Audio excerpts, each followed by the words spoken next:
Today I want to talk about sport specificity and what it actually means for people who are training. And I think that this is important for a few reasons. Number one, it's because there is a really large misconception around sport specificity, what it means and how it affects your training.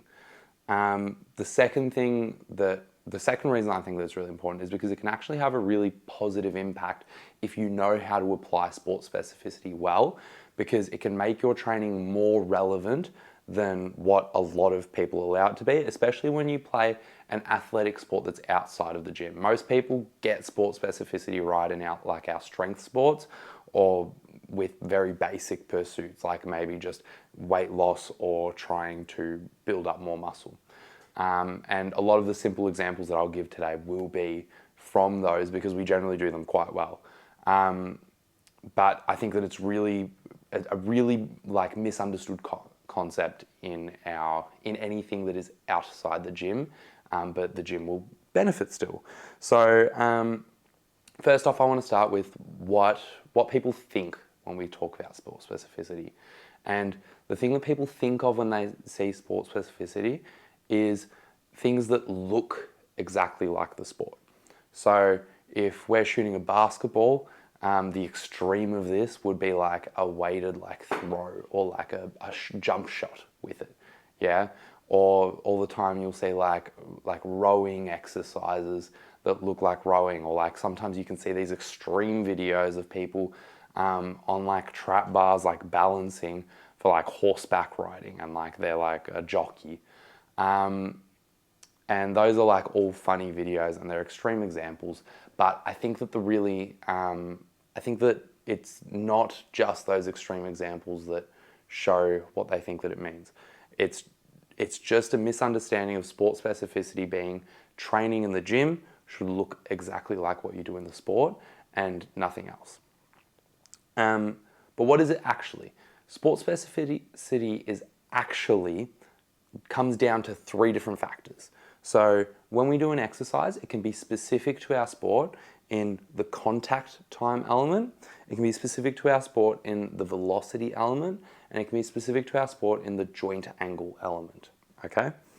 And this is the type of specificity that we want, and the reason that we want it is transfer. So the big argument for having these sport-specific exercises that people have, whether they take something that is probably beneficial or not, is that it's going to have a better transfer for sport. The argument would be is that bicep curls are not going to help me run faster down the court so that I can beat everyone else. They're not going to necessarily help me swim faster if I'm a swimmer. So therefore, I do exercises that look more like the sport. But the problem is that when we go too sport specific, and those examples that I was giving earlier, like a weighted med ball shot or whatever it is, when we go too sport specific, then we can no longer overload it and we have lost the purpose of being in the gym. And that's important because the gym and this physical preparation is really important because we know that it builds out the base that we then build on top of with more sport specific movements, like playing our sport. So it's really important to understand what sport specificity actually is if we want to be productive in our training without just throwing the baby out with the bathwater and just doing our sport. Additionally to this, it's really, really important to realize that we can't make all three of those elements specific, the contact time, the velocity, and our joint angles, because then we are just playing our sport. So our training outside of the sport will then want to meet one or maybe two of those things so that it can be productive. And the one or two of those things that you choose will have to do with what goal you want from that actual exercise. So obviously, exercise fills a number of different things for sport. I'm not going to go through everything right now and all the trainable qualities that we have, but we might build out our strength so that we're able to repeat performances more often and be less injury prone and all that kind of stuff. We might be developing our power. Whatever it is, those categories that you're going to choose to make specific are going to change. So let's take an example. So if we're going through our squats, okay, squats within a program more often than not are programmed in for strength in the athletic world. So if I'm going through a squat, I can decide to be specific in my velocity, I can decide to be specific in my contact time, or in my joint angle. So what do? Well, for me, I probably don't want the velocity to be super quick. So if I were to go, because it's more of a strength-based movement, I don't need it to be overtly fast. I don't want it to be the slowest thing in the world, but I don't need it to be overtly fast. So I can throw out that one. The contact time isn't really going to be super specific. I'm not applying force quickly enough through the ground naturally in a squat, so I'm throwing out that one. So potentially, if I'm going more sport specific, if the time of year means that I need to be a little bit more just like relevant to the sport, then I might change the joint angles, yeah? So if I'm somebody who needs to come out of really like deep positions, I'm going to train those. If I'm somebody who doesn't need to go quite so deep, then during these periods of more specific training, I can actually reduce that range of motion and mimic those joint angles a little bit more. A really good example of that is with our like calf raise movements. So calf raise movements, we could do them with a slightly bent knee and strengthen through that position, maybe do an isometric push or something like that, so that we can make sure that we're a little bit more specific to the actual joint, because we know that strength can be joint angle specific. It can be more specific to the actual angles that you're training it in than in the angles that you're not training it in if you're not going through that full range of motion. So we can do that.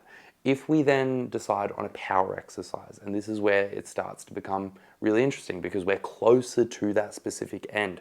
With our general strength training, most people do it decently right once they understand that they are allowed to squat full depth, once they realize that they are allowed to deadlift heavy.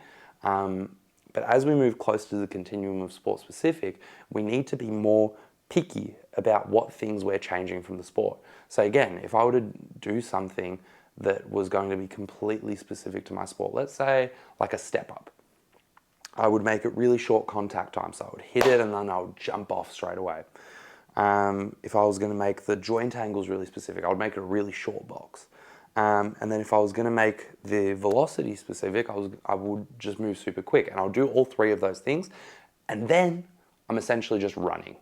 Yeah, and if the goal is to get running quick, then there are times where you need to do your sprints, but in the gym, that is not the time. So what do? We can change a couple of those factors. So the biggest thing that I would say, number one, is our actual joint angle. We don't need it to be quite so short. I don't think that a super tall step up is always the go when we're trying to be a bit more specific and powerful. It can be really good for like more strengthy stuff, but in terms of being able to increase our power, our joint angle doesn't necessarily need to be the exact same. We want to reduce it a bit.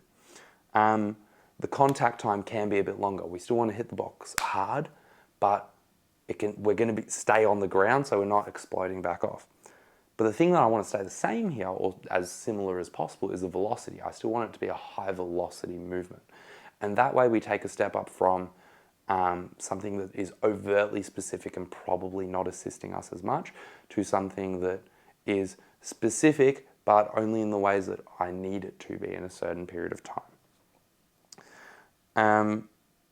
And that's the general gist in terms of choosing these sport-specific exercises.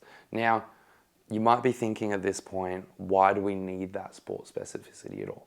And the case for general physical preparation, just generally developing qualities, is really big, and I believe it in a heap. And to be honest, most training fits into that GPP area for me.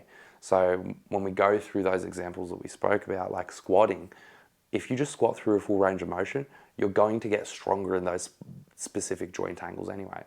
But there are times in the year where we might want to tilt to something a little bit more sport specific for a number of reasons. Number one, if we're getting to like that nitty gritty end of the season where like we want to be performing at our best. Not only are there cases for reducing range of motion for fatigue, but there's also cases for doing it because we're going to get a bigger potentiation effect. We're going to actually be able to build strength in those specific ranges a lot quicker and maintain it a lot better, so that when we go out onto the sporting field, we are best in those ranges. But that can't physically be developed if you don't have that general base of full depth first. So yeah, I think that both are important, but it's really important to understand that there are times to go sport specific. We just need to know how, and that is important, because if you just throw out sport specific training whatsoever, then we lose that element of actually tilting training for somebody's purposes. I also, again, like talking about the language here, sport specific isn't always the best. I'm going to still use it as the title. It's still going to be what this video is about, because I think that it is a relevant term. More people know it, but I think that sport specificity in itself is more individual specific. Even when people talk about sport specificity, they talk about the position that the person is in, their specific weaknesses, all that kind of stuff. I think a more correct term would be individual specific. We're trying to develop the person themselves, and if they're in a part of their season where they need less fatigue and they need to be a little bit quicker or whatever it is, then we want to get the most bang for our buck, and these sport specific exercises might filter a little bit more into their program around the rest of their training. Yeah, so those are my thoughts on our sport specificity versus general physical preparation. I think, as I said, it's important to understand both and apply both where needed. Most of our training throughout the year is going to be our general physical preparation, but when we need to apply sport specificity, contact time, velocity, and our joint angles are going to be the three areas that we apply that. If you've got any questions, let me know in the comments down below, reach out via DM, and I will see you later.